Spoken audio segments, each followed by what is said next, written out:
Entonces empecemos con la clase de hoy, empecemos a hablar del modelo vista controlador o MVC, que es simplemente un estilo de arquitectura de software que separa los datos de una aplicación, la interfaz de usuario y la lógica de control en tres componentes distintos: el modelo, que es el que se encarga de los datos; la vista, que es lo que está en el navegador del usuario, digámoslo así; y el controlador.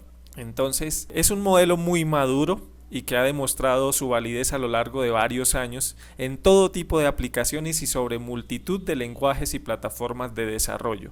Pero ¿por qué utilizar el modelo vista controlador? Pues los ingenieros han tratado de mejorar los procesos de creación de software, y una de las soluciones a las que han llegado es que la arquitectura basada en capas, en donde se separa el código en función de sus responsabilidades o conceptos, es mucho mejor. ¿Sí? Entonces, cuando hablemos de utilizar el modelo vista controlador, lo que tenemos que saber es que está aquí para ayudarnos a crear aplicaciones con mayor calidad, usabilidad, y que va a ser mucho más fácil de mantener. ¿Listo? Entonces, pongamos un ejemplo de por qué, o un par de ejemplos de por qué utilizar un modelo vista controlador nos puede ayudar muchísimo. Cuando nosotros, por ejemplo, desarrollamos programas o aplicaciones en lenguajes como PHP, incluso como lo hemos venido haciendo en las sesiones anteriores, mezclamos el código PHP con el código HTML, incluso también el código JavaScript lo mezclamos allí. Esto produce algo que se denomina el código espagueti, y si algún día queremos cambiar algo en la parte visual o algo en la programación, pues vamos a tener todo allí amontonado y va a ser más difícil. Vamos a tener archivos muy grandes con mucho más código, ¿sí? Entonces sería mucho más útil y más fácil si el HTML estuviera separado del PHP, ¿sí? Ese es un ejemplo. También porque el modelo vista controlador es importante tenerlo en cuenta y utilizarlo. Si queremos, por ejemplo, que en una aplicación o proyecto, o si en una aplicación o proyecto van a intervenir diferentes profesionales, sí, que van a trabajar en la misma aplicación, quizás diseñadores y programadores al mismo tiempo en desarrollando un mismo proyecto, va a ser un poco complejo si el diseñador tiene que intervenir en archivos donde hay también código del backend, digámoslo así. Si el experto en frontend tiene que manipular archivos donde hay backend, va a ser más complicado. Entonces, en las aplicaciones grandes, lo mejor es que la parte del frontend esté separada de la parte del backend, y si hay un equipo de varias personas, pues zapatero a tus zapatos. El experto en frontend se encarga del HTML, del CS3, del JavaScript, y el experto en backend se encarga de la parte de PHP. Entonces todo eso, estos son dos ejemplos de por qué es importante esta arquitectura. ¿Listo? Esta arquitectura modelo vista controlador. Tratemos de entender el concepto bien, y después de forma práctica vamos a ir viéndolo con ejemplos, ¿sí? Y cuando desarrollemos nuestro proyecto se van a dar cuenta por qué utilizarla.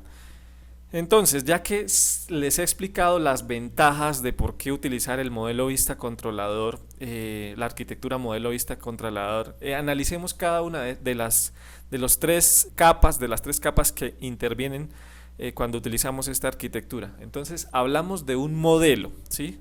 El modelo es la capa en donde se trabaja con los datos. Si ustedes ven aquí la gráfica, el número 3 es el modelo, y ustedes ven que siempre cuando vean esta arquitectura van a ver que el modelo está junto a la base de datos, ¿sí? Es en esta capa en donde se estarán todos los mecanismos para acceder a dicha base de datos, a la información.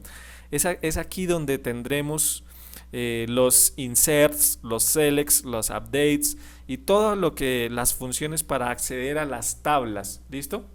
También tenemos, por supuesto, la vista. La vista, para aclararle a Paul y a todos, contienen el código de nuestra aplicación que va a producir la visualización de las interfaces de usuario. No sé, mostraré los resultados de una consulta, que va a permitir mostrar pues todo lo que tenga que ver con códigos HTML. ¿Listo? Todo lo que se va a ver, lo que va a ver el usuario. En la vista generalmente trabajamos con los datos, sin embargo no se realiza un acceso directo a estos, ¿sí? Las vistas van a requerir de los modelos para ya internamente manipular los datos. Listo, entonces El modelo, el que se encarga directamente de interactuar con la base de datos. La vista, la parte visual, como su nombre lo indica. Y el controlador es el que contiene el código necesario para responder a las acciones que se solicitan en la aplicación, como visualizar un elemento, realizar una compra, una búsqueda de información, etcétera. En realidad, el controlador es una capa que sirve de enlace, óigase bien, de enlace entre las vistas y los modelos. Si el usuario, por ejemplo, en la vista solicita información de una base de datos, se comunica con el controlador, dependiendo de lo que requiera, se comunica con el modelo hace la consulta, devuelve la información, se la devuelve al controlador y el controlador la envía a la vista. Suena un poco, no sé, que hay mucha vuelta para hacer algo, pero cuando las aplicaciones son robustas, son complejas, son grandes, empezamos a ver los beneficios.